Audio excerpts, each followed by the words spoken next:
여튼 오늘 내용은 그거예요.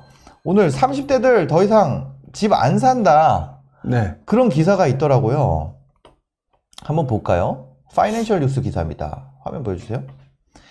2030 공포매수 이제 안 한다. 대출 규제 풀려도 집 안 살 거예요. 이런 거죠. 집값 고점에 금리 부담까지 커지고 대출 풀려도 연끌 매수 안 하고 저연령일수록 주택가격 하락으로 전망하고 지금이 최고점이고 떨어지면 사겠다. 이제는 그냥 못하는 거예요. 설사 대출 규제가 풀리더라도 서울에서 방법이 없을 것 같네요. 30대 직장인분들이 뭔 짓을 해도 살 수가 없어 부동산에 대해 관심을 끊었다. 진짜 그렇습니다. 그래서 나이대가 낮을수록 가격 떨어질 때까지 기다려야겠다. 30대 초반인 배모 씨 같은 경우도 그렇다. 네, 김인수 기자님 기사고요. 지금 아무래도 분위기가 뭐 그런 거 있잖아요. 우리 뭐라고 했었죠? 열받아가지고 산다고? 열받아서 사는 거. 열받아서 사는 게 아니라. 연끌 뭐 이런 거. 예, 하여튼 뭐 그렇게 돼가지고 그래서 하여튼 뭐 벼락거지 되느니 사니 어쩌니 막 이런 얘기 했었잖아요. 네네. 예. 근데 이제 그런 거 안 한다는 거 아니에요. 패닉 바잉. 네. 패닉 바잉. 패닉 바잉. 나 이런 단어가 생각이 안 나요, 요즘에. 저 안 그랬었거든요. 그게 이제 코로나 때문에 몸이 너무 아프셔서 나타나는 후유증이니까. 아, 진짜요? 며칠 지나면 괜찮을 거예요. 이 단어가 생각이 안 나가지고. 아유, 죄송합니다. 오늘 이제 기사를 좀 보면요. 그런 내용이에요. 그래서 이제 대출 규제 풀려도 2030 집 안 산다. 이제 안 살 거라는 거 아니에요. 네. 네. 물론 그렇지 않은 분들도 있고 하지만 어쨌든 이런 사람들이 이제 늘어나거나 생겨난다. 네. 이제 이런 얘기니까 저 이걸 보면서 솔직히 그런 생각을 했어요. 네. 이러면 안 되는데. 왜요? 저는 그 부동산에 물론 이제 이 자리가 부동산 아는 선배의 네네. 자리라서 이제 부동산 뭐 사야 된다 말아야 된다 뭐 이런 얘기를 할 것처럼 들리실지 모르겠지만 네. 사실상 저는 이 젊은 분들이 지금부터 시작해서 그 투자, 부동산이든 주식이든 투자에 대해서 이제 좀 습관을 들이셔야 되는 상황인데, 네. 그러니까 그래야 평생 할 수 있는 거라고 생각하는데, 그거를 가지고 지금 좀 분위기가 이러니까, 뭐 예를 들어서 아까 좀 전에 기사에 보게 되면 이제 쳐다보지도 않겠다. 네. 뭐 이런 내용이 있었잖아요. 네네네. 그렇게 하게 되면은 시간이 지나면 지날수록 저는 뒤처질 거라고 생각이 들어요. 저 역시도 예전 생각을 해보게 되면, 네. 제가 딱 그랬던 적이 한 번 있어요. 저 역시도 되게 이제 조금 하다가 좀 분위기가 안 좋아가지고 좀 되게 실패를 좀 많이 했던 상황이 있었는데, 네네. 그때 한 1년간은 부동산 쳐다보기 싫었거든요. 이제 그건 이제 제 마음이죠. 네. 근데 그리고 난 다음에 그 1년 후에 또 분위기가 달라지면서 제가 조금만 더 그때 지켜봤더라면은 이때 새로운 기회가 또 다른 기회가 있었는데라고 했던 걸 되게 많이 놓쳤던 것 같아요. 근데 지금 같은 경우에는 네. 뭐 그런 걸 떠나서 화면 한번 보여주시겠어요? 한국일보 기사입니다. 집값 주춤에도 뛰는 대출이자에 중산층 주택 구매력이 역대 최저다. 네. 그러니까 이게 이자도 올라가고 어떻게 이게 구매력 지수래요. 네, KBS에 나오죠. 네. 근데 지금 이게 71이라는 건데 네. 그만큼 이제 주택 구매력이 낮아진 상황이다. 이거 뭐 살 수가 없으니까 이거를 내가 안 사겠다. 뭐 이런 것도 있지만 사실상 더 이상 살 수가 없는 가격이라서 눈물을 머금고 관심을 끊어버리는 네. 그런 상황인 경우도 있거든요. 네. 그 점에 대해서 저도 인정을 해요. 네. 인정을 하는데 제가 말씀을 드리고 싶은 건 그거죠. 아까 좀 전에 보셨던 그 KB 그 하이 지수라죠. HII 지수. 하이 지수를 보게 되면 결국에는 그 지수 자체가 변동을 해요. 네네. 변동을 한다는 얘기거든요. 뭐 예전에 2008년에 81이었다, 지금 네. 71이었다라고 하면 이제 그 시점을 가지고 막 비교를 하시게 되는 경우가 상당히 많이 있는데 결국 그 폭이 계속해서 변동한다는 얘기가 되고요. 본인들한테 그 변동폭에 따라서 기회가 계속 온다라고 하는 건 변함이 없는 것 같아요. 그러니까 그리고 또 지금 이게 아파트 구매 지수거든요. 네네. 아파트 구매 지수인데 나중에 실제 그 시장을 몇 번 경험하다 보면 올라가는 게 아파트만 올라가는 게 아니라 네네. 본인이 감당할 수 있는 또는 이제 예를 들어 수익을 볼 수 있는 오피스텔, 뭐 빌라, 네. 기타 등등 여기에서도 기회가 있는 건데 내가 지금 현재 아파트에 그리고 지금 현재 시점에 구매력이 자체가 또 떨어진다고 해서 이거를 갖다 회피한다? 네. 저는 투자하려고 하는 사람들 또는 이제 투자로서 부자가 되고 싶어 하는 이 많은 분들한테는 이러한 행동 자체가 자기를 깎아먹는 행동이라는 생각을 되게 많이 해요. 근데 집값 내려갈 것 같지 않으세요? 그게 집값이 저는 네. 요즘에 보니까 원래는 막 그런 게 있었거든요. 뭐 집값 안 내려갈 수도 있겠다 이런 네. 생각을 했는데 최근에 저는 이제 전문가는 아니니까 그냥 네. 이렇게 보면은 집값이 좀 떨어졌더라고요. 실제로. 네. 그걸 어떻게 보느냐의 문제인데 저는 떨어지는 게 네. 당연하다고 봐요. 예. 지금 이제 물론 이렇게 되면 또 누군가 부동산 투자자들이 보시기에는 왜 저런 소리를 하지? 네. 라는 생각을 할 수도 있고 또 어떤 분이 볼 때는 뭐 기조가 바뀌었나? 네. 뭐 이렇게 생각할 수도 있는데 뭐든지 저는 이 보는 관점을 그 시점이 아니라 긴 구간으로 놓고 보는 경우가 많은데 네네.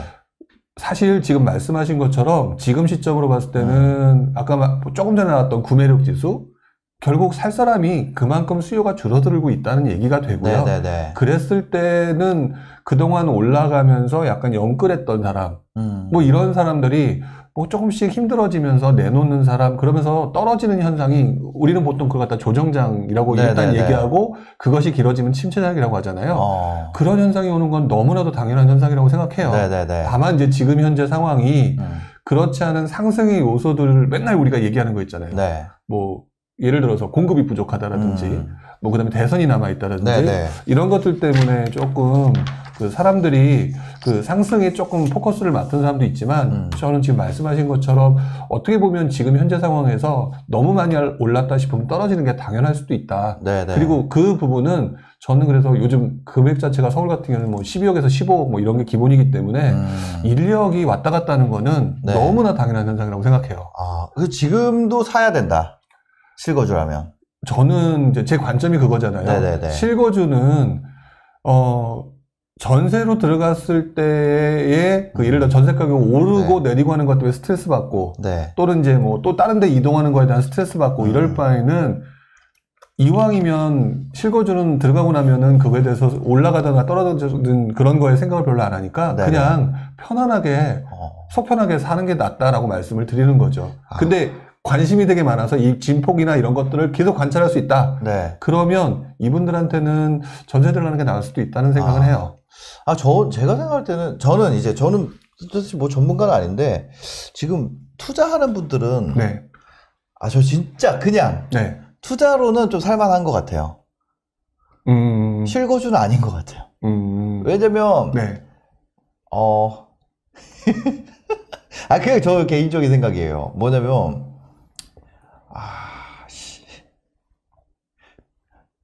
솔직히 네. 대출이자 내는 사람은 실거주하는 사람은 대출이자 내거든요. 그렇죠. 왜냐면 내가 끼고 근데 투자하는 사람들은 어차피 피 주거나 그러니까 재개발 재건축도 피 주고 사거나 네. 아니면 뭐 분양권에도 피 주고 사거나 갭 투자에도 그냥 갭 주고 사거나 네. 이자 안 내잖아요. 그렇죠. 중도금도 무이자고 분양권 한다 그래도. 그러니까 투자하는 사람은 지금 약간 눌리는 거 봐가지고 그 머리가 돌아가니까 또 이제 주택 보는 부동산 시장 보는 그게 있으니까 네. 뭐 해서 할 텐데 지금 실거주하는 사람들은 네. 실거주는 이자 내면서 살아야 되잖아요. 거주 비용이잖아요. 이자 자체가. 그렇죠. 그러니까 이거 애매하게 이자 내가지고 그거 하는 것보다 지금은 약간 고수의 영역이 아닌가. 제가 고수라는 얘기는 아니에요. 근데 지금 말씀이 저도 맞다고 생각이 들어요. 그냥 그런 생각이 조금 들어가지고 그게 되게 현실적인 문제인 것 같은데 요즘에는 그래서 전세를 가냐 가냐 하기에는 그게 저는 그 한 10몇 년 전에는 그 말이 100% 맞았다고 봐요. 네네네. 100%가 맞았다고 보는데 지금은 그것도 이자를 내냐라고 말씀하시는 그 부분에 좀 문제가 좀 생긴 게 뭐냐면 말씀하신 것처럼 예전에는 전세자금 대출을 받기가 쉽지 않았던 세상이었었고 예전에는요. 네네. 받을 수는 있었지만 요즘같이 쉽지는 않았었고 뭐 그렇게 따지게 되면 집을 사서 들어가는 매매자금 대출에 대한 대출과 전세를 들어가서 들어가는 전세자금 대출의 대출과 또는 그거를 하기 싫어서 좀 더 적은 상태에서 월세를 내는 것과 결국 그 실거주를 하는 사람들의 그 어떤 그 거주 비용 이 부분들은 조금 더 예전보다 발생 빈도가 좀 높아졌고 그 다음에 거의 대부분 이제 발생하게 된 것 같아요. 그래서 저는 이 부분을 고정값으로 보느냐 아니면 말씀하신 것처럼 그것들을 제외하고 네네. 다른 방식의 투자 쪽에 좀 더 접근을 하느냐 문제인데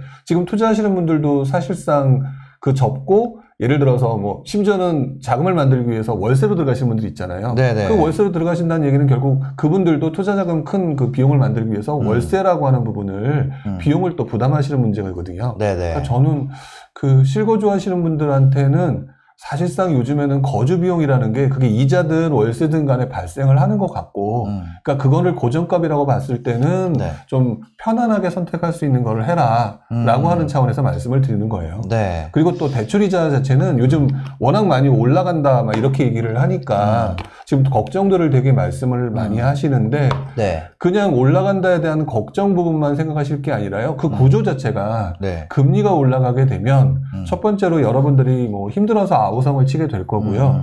힘들어서 아우성을 치게 되는 순간 흔히 말하는 시장 경기는 좀 위축될 거고 위축되는 상황이 또다시 금리를 인하시키는 문제가 발생을 해요. 네. 그래서 저는 본인들이 뭐 이렇게 굉장히 두려워하는 그런 어떤 패닉의 상태가 올 정도로 금리 인상이 되기는 네. 현실적으로 어렵다고 생각하고요. 저 역시도 2007년 요때의 경험이 뭐 가끔 제가 이제 여기 나와서 자주 얘기했던 것 같은데 네네. 5%에서 7%, 8%대 가까운 수준까지 올라갔을 때 정말 힘들었거든요. 저도. 네. 그 시절에도 투자를 하신 거죠? 그럼요. 네네. 투자를 했는데 그때 이제 금리가 분위기가 안 좋으니까 금리가 다시 떨어지기 시작하면서 네. 한 1, 2년 고생하고 난 다음에 다시 조금 안정화를 찾았어요. 그 대신 이제 안정화를 찾으니까 다시 한번 투자에 대해서 관심을 갖게 되더라고요. 물론 그때는 침체기라서 네. 다양한 투자, 요즘 같이 그냥 딱 뭐 이거다라고 하는 부분은 아니었고 지금과는 좀 완전히 달랐어요. 그러니까요. 그러니까 지금 실거주를 잡기가 좀 오히려 더 어렵더라고요. 제가 제 얘기예요. 네. 제 얘기인데, 그 저는 이제 실거주를 월세를 그냥 선택을 했어요. 실거주를 안 사고, 네. 투자는 갖고 있는데, 그 실거주를 안 사게 된 이유가, 네. 취득세가 12%예요. 그러니까 뭐 예를 들어서, 저 이번에 잠실로 이사 왔거든요. 마포에 네. 사무실에 있다 잠실로 이사 왔어요. 그래가지고 지금 여기가 아직 정리가 덜 돼가지고 이게 소리가 울리는 건데, 여기로 오면서 보니까 이제 예를 들어서 아파트가 뭐 20억이라고 그냥 단순히 해볼게요. 그거보다 비싸잖아요. 30평대 네. 여기 잠실 아파트 하면 비싼데, 근데 이게 뭔 취득세가 12%예요. 네. 13%죠 거의. 근데 이게 12% 하면은 뭐 2억 4천이잖아요. 네. 그쵸? 취득세가. 네, 취득세가 지금 뭐 엄청나게 비싸졌으니까. 2억 4천이잖아요. 그러니까 제가 뭐 한 160에서 200이면은 네. 월세를 그 정도 내더라고요, 이 네네. 동네. 그럼 1년에 월세가 2천이에요. 그러니까 취득세만으로 네. 이 동네 10년 살 수 있는 거예요. 그렇잖아요. 그렇죠. 월세로 치면. 네. 그러니까 월세가 너무 싼 거예요. 해보니까. 그렇게 취득세가 너무 비싸지다 보니까. 그래서, 이거를, 실거주를 내가 취득세를 내면서 할까? 그러니까 지금 사실 20억보다 더 비쌉니다, 여기가. 그러니까, 보유세도 나가잖아요, 거기에. 네, 네. 그런 거 따져보니까 이게 실거주 비용이 너무 높아져가지고 내가 실거주를 집을 산다는 것에 대한 비용이 너무 비싸져가지고, 내가 뭐 다른데, 저건 뭐 지방의 갭으로도 투자를 합니다만, 그런 거를 조금 뭐 하더라도, 이걸 실거주를 실거주를 4명이를 갖다 꽂는 사람이, 맞아? 이런 생각이 좀 들더라고요. 그게. 그러니까 저도 지금 상황을 가지고 말씀하신 거에는 100% 동감을 해요. 그래요? 왜 그럴 때는 하면 안 된다. 근데 중요한 거는 그거는 있는 것 같아요. 지금 우리가 그 방송을 하면서 얘기할 수 있는 사람들이 지금 이 지역을 보는 사람들과 그렇지 않은 사람들 또는 그 이하의 뭐 예를 들어 수도권을 보는 사람들 상당히 많죠. 근데 이것도 보통 얘기하면서 우리들이 이제 실거주 여부를 따졌을 때 사실 지금 이 가격보다 훨씬 더 낮은 곳에 계신 분들 그런 분들은 또 지금 했던 얘기와는 조금 더 다른 부분이 또 발생할 수도 있을 거라고 생각해요. 어차피 지금 이렇게 비싼 동네, 우리 흔히 말하는 입지가 좋은 동네에다가 정부가 이렇게 지금 취득세 중과 때리고 양도세 중과 때리고 보유세 때리고 한 게 결국 지금 바로 이렇게 보유하거나 뭐 할 때 들어가는 비용이 엄청 비싸니까 하지 말라고 하는 거를 그러니까. 약간 좀 둘러서 압박을 하고 있는 거거든요. 네네네. 근데 이제 그만큼 또 다른 지역들 같은 경우는 오히려 되게 좀 피해를 볼 수 있는 상황이기 때문에 더 많이 안 올랐고 네. 또 그런 쪽에서는 그분들한테는 실거주가 오히려 유리할 수 있는 상황도 있을 거라고 봐요. 그러니까 네. 이거는 철저하게 어떤 특정 위주로 판단하기는 좀 어려울 것 같고요. 네. 근데 지금 비싼 곳들이 그래서 지금 말씀하신 것처럼 잠실 같은 경우 그렇기 때문에 네. 저도 진안장 사례를 보게 되면 저는 개인적으로 진안장의 경험을 가지고 제 머릿속에 있는 내용 중에 하나가 뭐냐면 여기 얘기하고 돼. 저 네. 법인으로 12%가 아니라 개인인데 다주택이래 가지고 12%예요. 예. 그러니까 저 같은 경우는 지금 말씀하신 것처럼 네. 지역과 그 다음에 그거에 따라서 본인이 판단하는 부분을 좀 다르게 가는 게 맞는 것 같다라고 생각을 해요. 맞습니다. 네, 저도 보면은 그 진안장 아까 잠깐 얘기하려다 말았는데 진안장에 대출 규제 나오고 보유세가 커지고 네. 그다음에 양도세 중과 나오는 이 세트가 다 묶이면서 많은 사람들한테 영향을 받던 지역은 네. 확실히 강남이었어요. 그래서 그 지역들은 살려는 사람들이 확실히 줄었고 이제 물론 초고가 아파트랑은 좀 다르죠. 네네. 그래서 그분들이 사지 못하니까 그래서 저도 몇 번에 걸쳐서 말씀을 드렸던 것 같은데 2006년도에 급등하다가 2007년, 2008년 2년 동안은 강남 지역 같은 경우는 상승률이 전혀 예상 밖이었어요. 왜냐하면 지금 말씀하신 것처럼 그런 행동들이 나타났다라고 저는 생각을 해요. 네네. 그래서 그분들한테는 실거주가 오히려 말씀하신 것처럼 전세로 들어가거나 월세가 또 유리한 상황이었겠죠. 그런데 누가 사겠어요? 그러니까 집값이 그때는 좀 움직이지 않았다. 그러니까 근데 지금이 싸긴 싼 것 같은 거예요. 그러니까 문제는 실거주로 하려고 하니까 비용이 비싸서 비싼데 금액은 싼 거예요. 그러니까 예를 들면은 이런 거예요. 삼청대장 우리 말하는 거기가 이제 토지거래 허가구역이잖아요. 저 토지 거래할게요 하면 승인해줘야지 할 수 있는 거잖아요. 그러니까 집을. 그러니까 그거로 내가 전입을 넣어서 들어가려고 하면 또 그만큼 지금만큼 눌린 상태로 살 수 있는 그것도 또 없을 것 같고. 그렇죠. 그러니까 재건축 같은 경우 특히 그러니까 뭐냐면 토지거래 허가구역의 재건축이다. 그럼 재건축이라는 건 실거주 할 수 있는 그거에 대한 수요가 상대적으로 적을 수밖에 없잖아요. 그렇죠. 그러니까 토지거래 허가구역의 재건축인데 내가 무주택이면 한번 명의를 꽂아? 라는 생각도 들만한 그죠? 그런 거고 그게 되게 지금 뭐라 그래야 될까요? 지금이 예전에 2018년, 19년 이때 그러니까 2차 상승기 직전 9.13 나올 때 그때랑은 조금 다르지만 확실히 뭔가 지금 요 시장 요 주택시장을 계속 보던 사람들한테는 뭔가 틈새가 있을 것 같다는 느낌적인 느낌. 또 대선 이후에 이제 재건축 이런 거를 풀어준다고 하니까. 맞아요. 뭐, 4종 주거 뭐 그런 거 나온대잖아요. 뭐, 용적률 500% 풀어준다고. 그러니까 이제 투자를 진짜 뭐라고 해야 될까요? 법과 세금과 또 대출과 자금 조달 그 틈바구니 안에서 뽑아낼 수 있는 사람. 그런 사람들한테 투자 기회가 분명히 있는 것 같고. 맞아요. 근데 그냥 뭐 그렇다 그래서 내가 실거주 해야 돼서 무조건 사기에는 이게 맞나? 이런 생각이 드는.